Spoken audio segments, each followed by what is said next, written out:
¿Cuántas horas lleva flotando? ¿Cuántas horas lleva flotando? Desde el martes. Desde el martes. He's in the water from the last Tuesday. Ay, Dios. Se murieron. ¿Cuántos se murieron? 3. ¿Cuál es el nombre de los 3? Tiger Ney. ¿Está el nombre de los 3? ¿Tú eres el único sobreviviente? ¿Que eran hombres o mujeres? Hombre. ¿De dónde tú eres? ¿Cubano? Cubano. Ok, ¿de qué parte de Cuba? San Antonio de la Vega. San Antonio de la Vega. Ok, ¿tú tienes la identificación de las otras gente que están, de las que se murieron? Tengo familia aquí. Para reportarlo. Bien, y esa voz que ustedes escucharon durante esta grabación pertenece al bombero de la ciudad de Miami, que primero tomó el riesgo de pelearse básicamente con los oficiales de la Guardia Costera que no querían permitir que este balsero que estaba prácticamente al borde de la muerte llegar a tierra. Le doy la bienvenida a Rodolfo y obviamente un orgullo estar con usted. Muchas gracias, Muy bonito encantado. lo que hizo. También nos acompaña en esta noche aquí nuestro compañero René Pedrosa, que fue el que hizo hábilmente la entrevista en el Hospital Mercy hace 3 días, el primero y el único que ha entrevistado en Miami al señor Alexander Arteaga, que fue este cubano que estuvo 6 días en alta mar, pero también obviamente nos acompaña el profesor Enrique Patterson. Un gusto saludarlo esta noche.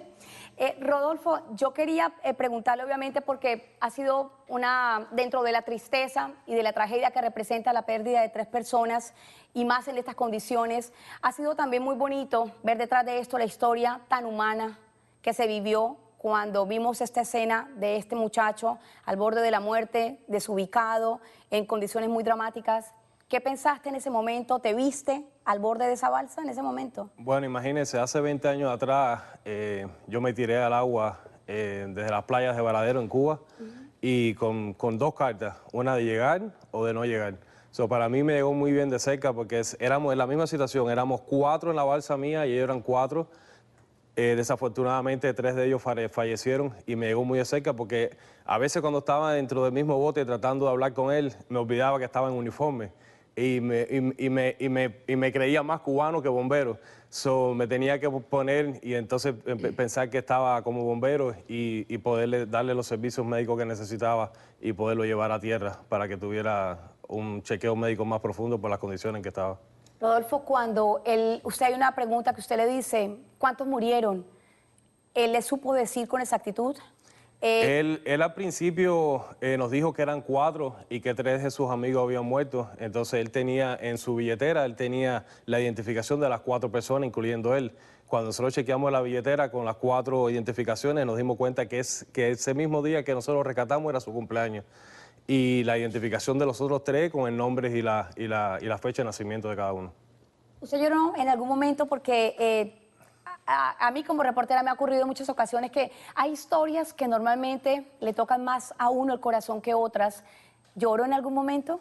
Estuve a punto de llorar en varias ocasiones, estuve fuerte, me contuve de no hacerlo, pero cuando ayer me entrevistó acá el señor, estuve bastante emocionado y casi que por poco lloro, sí.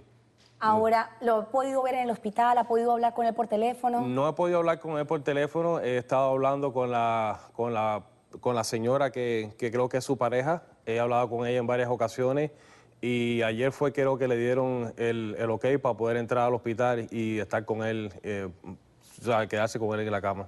Quiero preguntar al profesor Patterson, profesor, ver esta imagen por tantos años tan dramática y cuando uno ve la imagen de estas llantas, ¿no? De estos neumáticos amarrados de una forma tan rústica, es una imagen que parece no terminar para un exilio y obviamente también para la gente de la isla, ¿no? Bueno, en realidad es una imagen que tiende a desaparecer en la misma medida que la política migratoria del gobierno cubano ha cambiado, pero siempre va a haber un grupo de personas que no tienen la posibilidad de salir porque no tienen familiares, o no tienen las relaciones, o no son académicos, no tienen contratos. Siempre la gente posiblemente de más bajo nivel económico que vamos a verla en esta situación. Pero la situación no es nueva, y no es nueva desde el punto de vista solo de la revolución. No es nueva en la historia de Cuba. ¿Cuál es el antecedente que tenemos nosotros del balsero? El cimarrón. O sea, en la época de la esclavitud, cuando los esclavos estaban en los barracones, la única posibilidad de ganarte la libertad era irse al monte solos, arriesgando la vida, y entonces era como o la libertad en el monte o la muerte, y entonces los perseguían con los perros, los perseguían con los ranchadores, y era una lucha por la libertad o la muerte, no había una opción tercera.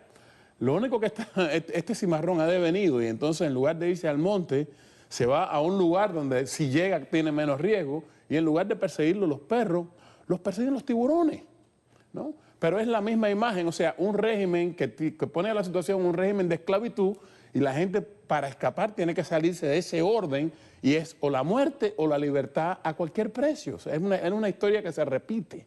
Desafortunadamente, en los últimos 40 años hemos vivido una tragedia en Cuba de que todo el mundo trata de salir a buscar la libertad y la tierra de oportunidades. Y siempre nos dijeron, yo me acuerdo desde que era chiquito, que nos decían, todo va a ser mejor, pero llevamos 40 años en esta misma retrógrada del gobierno, y por eso es que la gente se tira, la gente está desesperada, la gente se tira a buscar tierra. René, yo te quiero preguntar, tú has sido la única persona que ha podido verlo, que ha podido hablar con él, que has traído obviamente estas imágenes exclusivas.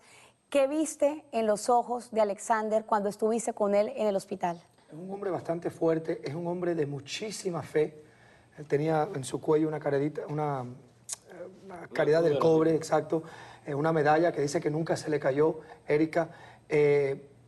Incluso cuando fui el primer día le estaban dando su primera terapia física, lo estaban parando, fue muy difícil para él, sus piernas están repletas de llagas, también siente hasta cierto punto una culpabilidad porque él era el líder de ese grupo y él siempre le dijo en todo momento en ese viaje, no piensen de comida, no piensen, solamente piensen en la bandera americana, piensen en que vamos a llegar. Entonces ha sido bien difícil para él. Ahora en su mente él dice que yo quiero salir de aquí y trabajar muy duro para poder enviarle dinero a las esposas y a los hijos de mis amigos que perdí en esta travesía. Él tenía familia en Cuba, su esposa, su familia Él tiene está en su Cuba. familia, él tiene primos y primas aquí, que por cierto los van a ver esta noche a los familiares, y tiene a su esposa en Cuba. Él había llamado a su esposa ese día que fuimos para dejarle saber que había llegado y que estaba vivo, sano y salvo. Así que imagínate esa reacción. Profesor, yo le quiero preguntar algo porque cuando René habla de ese sentimiento de culpa con el que se queda una persona como Alexander, lo he vivido con otras historias que hemos trabajado también de cubanos que inclusive han pagado para traer familiares, esos familiares mueren en alta mar. Psicológicamente, ¿cómo queda una persona, además de todo el trauma que tiene de la forma como salió de la isla, de venir aquí a vivir por el resto de su vida con una escena tan dramática como esa, ¿no? 3 amigos que quedaron en el mar. Yo no soy psicólogo, pero me imagino que si cualquier persona que haya tenido esa experiencia y que haya tenido que enfrentarse a la muerte y que haya tenido la suerte de él vencer y que los demás desaparezcan, el complejo de culpa, indudablemente que aunque tú te sepa que no eres culpable, te adviene, o sea, eso es inevitable, porque es una suerte que, bueno, tú libraste, pero los demás no libraron. A mí lo que más me llama la atención de esta situación de los balseros es que generalmente, yo tengo muchos amigos balseros, ¿quién no tiene amigos balseros aquí? Tengo muchos amigos balseros, pero la mayoría de los balseros que yo conozco no fueron precisamente personas que tomaron una actitud civil o política de enfrentamiento. Muy poco, hay algunos, ¿no? Y entonces, esto no lo hace quedar muy bien el gobierno cubano, por cierto.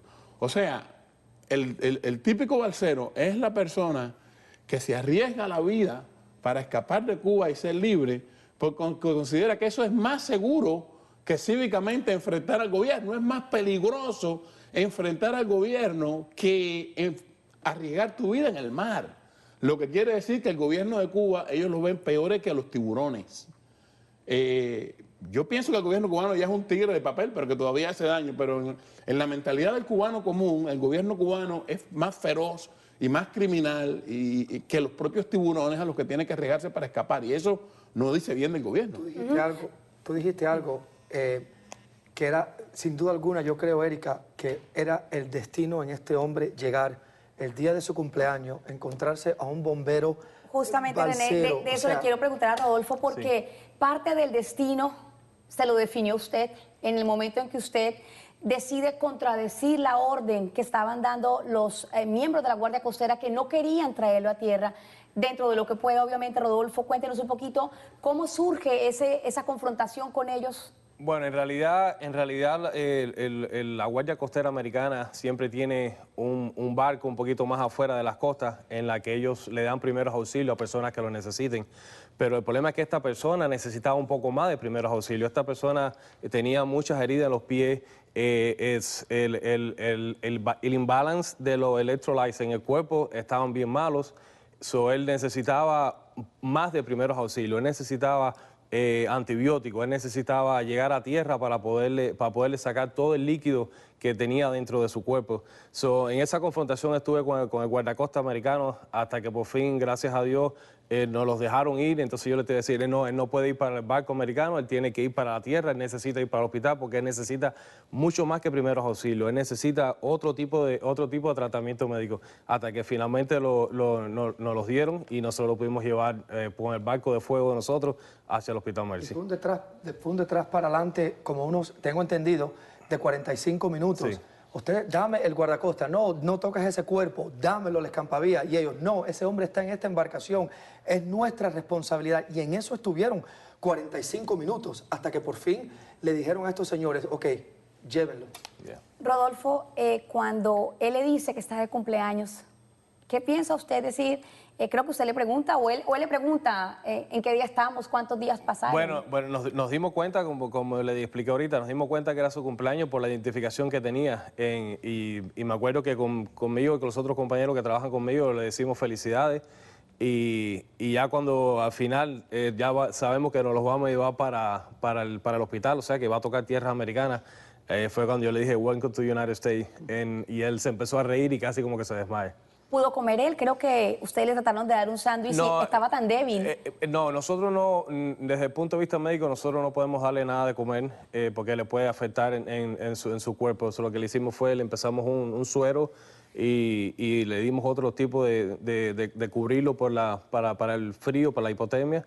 Y ahí fue cuando entonces lo llevamos para el médico. La pareja que lo encontró, Erika, fue la que le lanzó un sándwich y un pomo de agua, pero no podía, estaba demasiado débil. Definitivamente este señor está tocado por los dioses.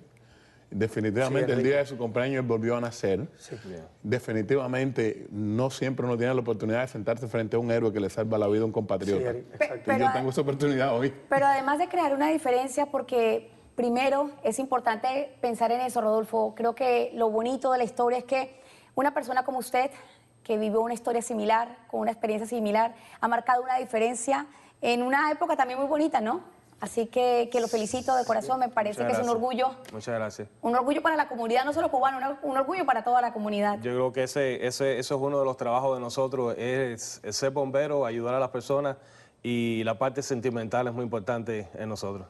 Si le tiene la oportunidad de ver lo que le piensa decir. Bueno, si lo viera ahora, le diría que este es un país de muchas oportunidades, que estudie, que eche para adelante. Yo con 41 años me hice bombero y este país me dio la oportunidad de ser lo que yo quería. Quiero felicitarlos, quiero agradecerles a todos. René, muchas gracias, profesor, muchas gracias. Gracias, Rodolfo, imagínense, ojalá nos veamos en las calles. El nuevo portavoz hispano de los bomberos de Miami. Ojalá. Que toda noticia positiva traiga obviamente buenas noticias para todos, ¿no? Gracias. Y bien, al regresar, Daniel Ortega consigue la reforma que permitiría su reelección indefinida y más adelante también retiran los cargos de acoso sexual que pesaban sobre un pequeñito de 6 años en una escuela de Colorado.